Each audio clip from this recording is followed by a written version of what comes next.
Good morning, folks, and welcome to Stock Charts today. It is at current 5:12 in the a.m. Eastern Standard Time.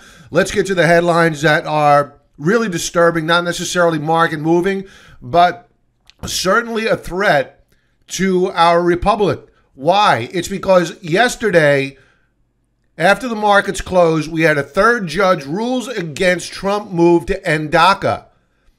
Now, DACA was an executive order by Obama to give rights to non-citizens of the United States. He had to make it an executive order because he couldn't get it through Congress.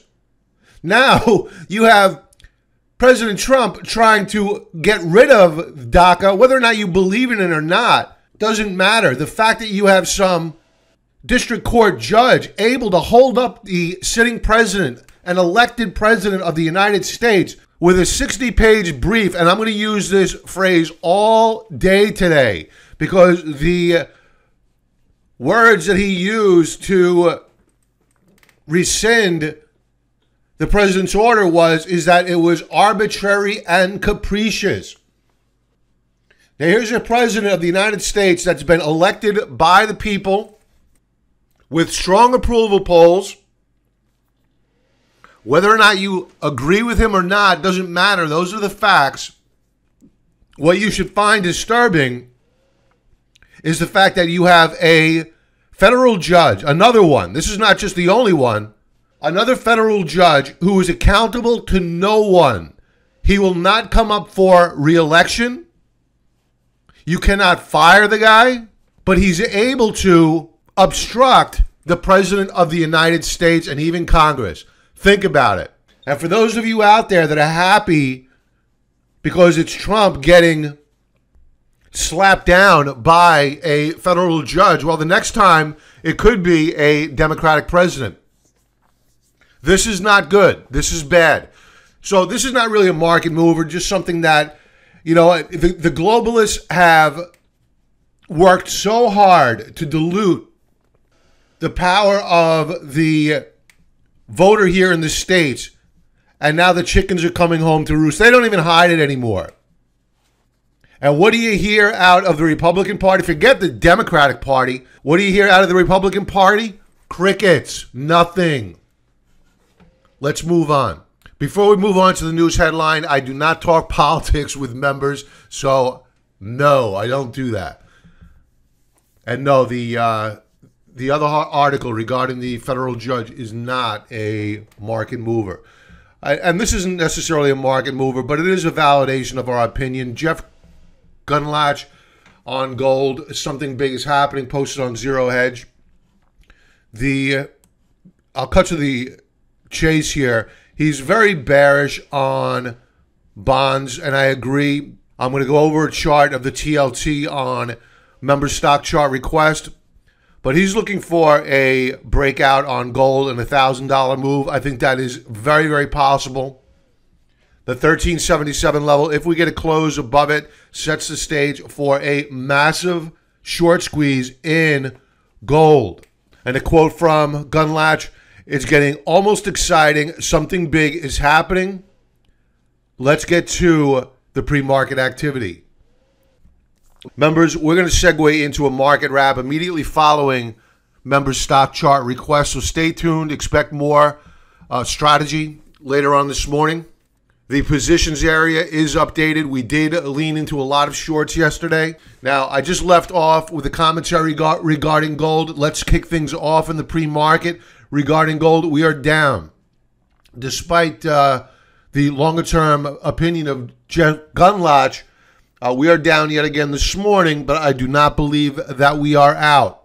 Now, back here on the 11th, we made a new multi-year high. Immediately thereafter, the dollar began to rally and took gold down. I believe that the powers that be in Washington do not want gold breaking out, because if it does, the conversation will be, why is gold rallying? What's wrong with the economy? It's a fear trade. They do not want it. It is also a competitor to the U.S. dollar, and you have midterm elections coming up. That does not mean they can keep a lid on it forever. So what we're looking at here is a W formation forming and a possible, just possible, we don't know it to be one yet, higher low. And what I'm looking for on gold is for it to hold this lower band of support. If it does not, we'll head down to 1300. What we're looking for to the upside is a breakout and a close above 1330 and ideally 1335. If we close above 1335, that's a pivot point.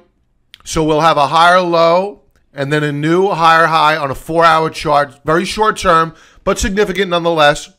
Now, why did the dollar pull back overnight? Look no further than the US dollar. The dollar peaked out here after breaking out above resistance on the 23rd.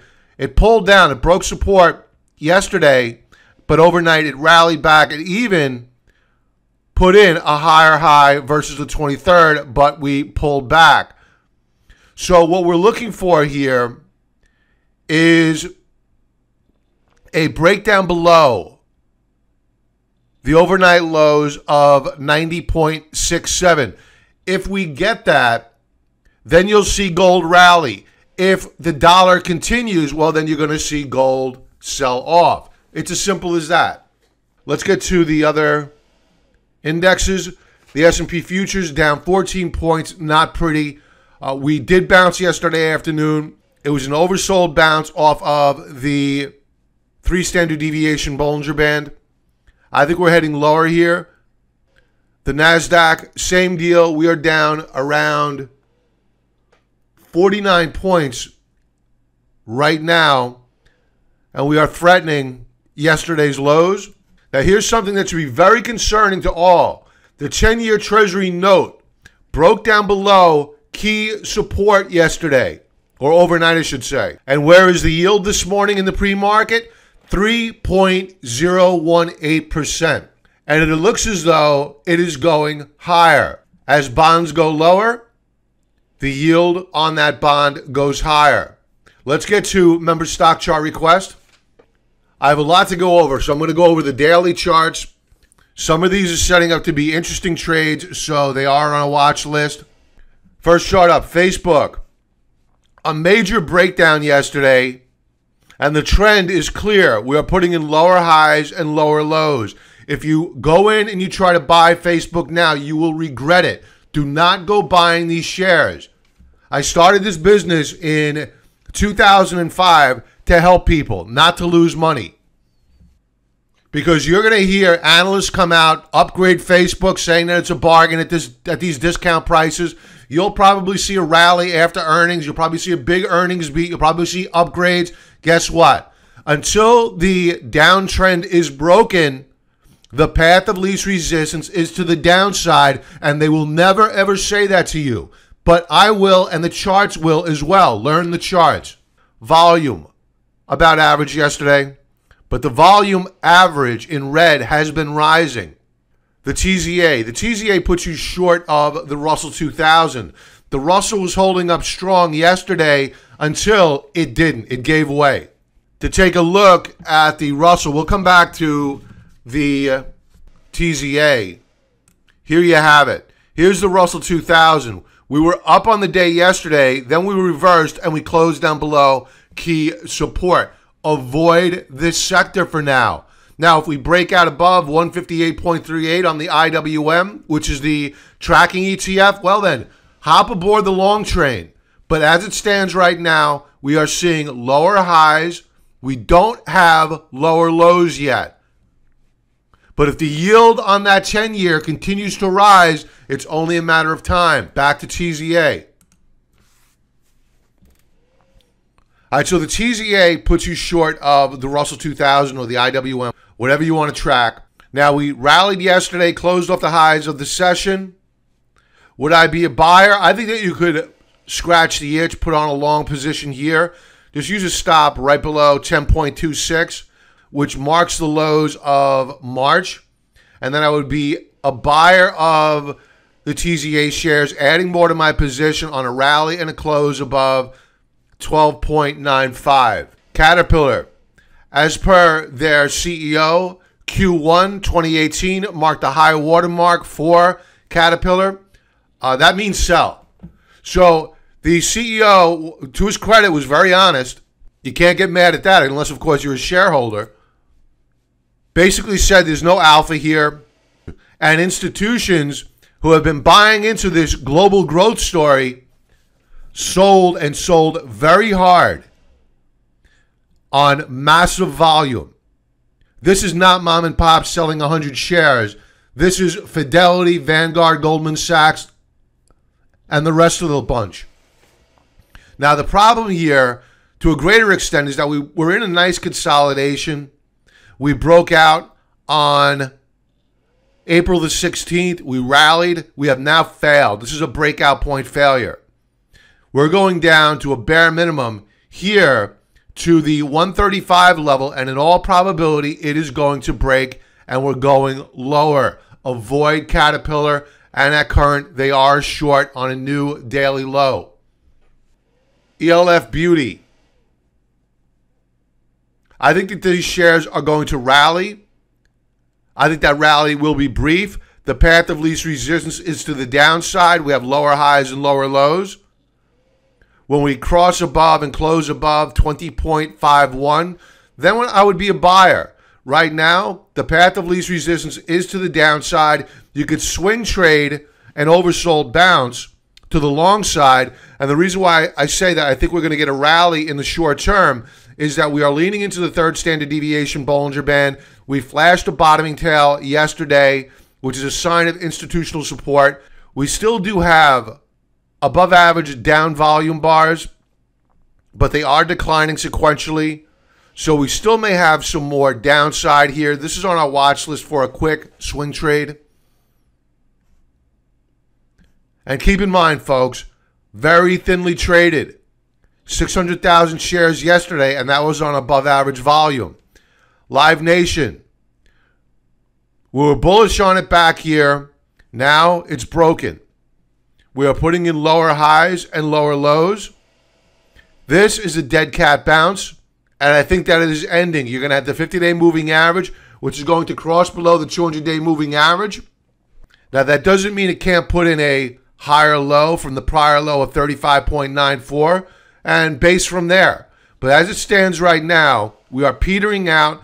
The moving averages are beginning to move downward. The 50 days moving downward. The 200 period moving average is still rising. Volume yesterday was above average to the downside. I think that we're going to roll over here with the rest of the market. Avoid these shares, at least for now. Amazon broke hard yesterday, down 3.81%. So now what we're seeing set up here is the possibility of a double top. We already have, for months now, lower highs on RSI. What we're looking for is a break of 1400. If we break 1400 on Amazon, we'll probably take out the prior low of 1355, and it's all over for Amazon for a long time. Volume yesterday, big selling, institutional distribution. Amazon is setting up as a short. Next chart up, Grubhub, possible double top. A close down below 94.08 makes it a short. Yesterday's price action implies that we will get that breakdown. RSI is confirming. We have a double top and a lower high on RSI, and we are now taking out prior lows on RSI. Lower highs on Ultimate Oscillator. This chart is no bueno. Avoid like the plague. NVIDIA, a great stock, but I am not loving the semis. The semis have broken down. We are short of the semis. We have lower highs getting put in and lower lows. What we're looking for here on NVIDIA, and it may never happen, we're looking for a breakdown below 213.07. As yields rise, the probability of this breakdown occurring is very high. Volume has been light, so we're lacking institutional distribution. So watch your volume bars to the downside and watch 213.07. If we close down below it, it's all over for a while for NVIDIA. OFG Financial. I went over this chart weeks ago and I mentioned the breakout. There was a huge short interest. Look at it now. I was talking about it at a 9 handle. Now it's at 13.5. A really nice move. Congrats to members who got involved with this one. And it looks as though it is heading higher. I would stay long. The TBT. All right, this ETF puts you short of the 20-year Treasury bond. Not the yield, but the bond. So if you're betting that yields are going higher, the TBT is for you. Now, we have an inverted head and shoulders setup. Left shoulder, head, right shoulder. We have rallied and begun our breakout of this base. This is a weekly chart. Last week, we broke out of this bull flag formation. This week, we have a continuation breakout, and we also have a breakout above the neckline. And for those folks out there that don't believe in technical analysis and charting, watch this. Not so coincidentally, last week's bullish key reversal was not only a breakout of a bull flag formation, it was also a breakout above the neckline of this inverted head and shoulders setup. This is a very bullish setup for the TBT, which means that yields are going higher. So I would look to long the TBT if you're looking for a hedge against interest rates. Kansas City Southern. I was bullish on Kansas City Southern because the transports broke out last week. That's over. KSU did in fact rally on Monday. We did not chase the shares. We have been very disciplined in not doing that. By not doing that and by not chasing the shares in the pre-market and in the early morning session and waiting to see how the shares close, we avoided a bloodbath. And a bloodbath that continued into yesterday. And yesterday's price action was a follow-through to the downside and a break below support after we put in on Monday a bearish key reversal.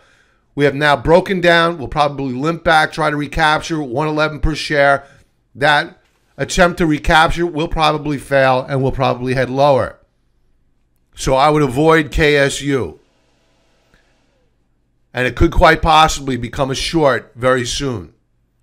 Last chart up, WCN, Waste Connections, Inc. Daily chart. We broke a support level yesterday after flashing a bearish key reversal. A breakdown below 70.94 would mark a confirmation breakdown. We've already have our double top, a lower high. Now we're looking for lower lows. WCN has behaved fairly strong in this recent correction. But now as the markets begin to break down to new lower lows, it looks as though WCN will not be able to stand up to the fire and will probably sell off. Probably. I wouldn't short it just yet. I would short it on the break. And if you're going to short it, keep in mind there's only 630,000 shares traded on average, a little bit more. So watch your short interest. You may not want to short these shares if you have a low float, light volume, and a high short interest, because that sets the stage for a short squeeze. So just be careful. There are better names to short. Members, let's segue into morning update where we'll discuss our positions. Okay, the SPXS, which was a short of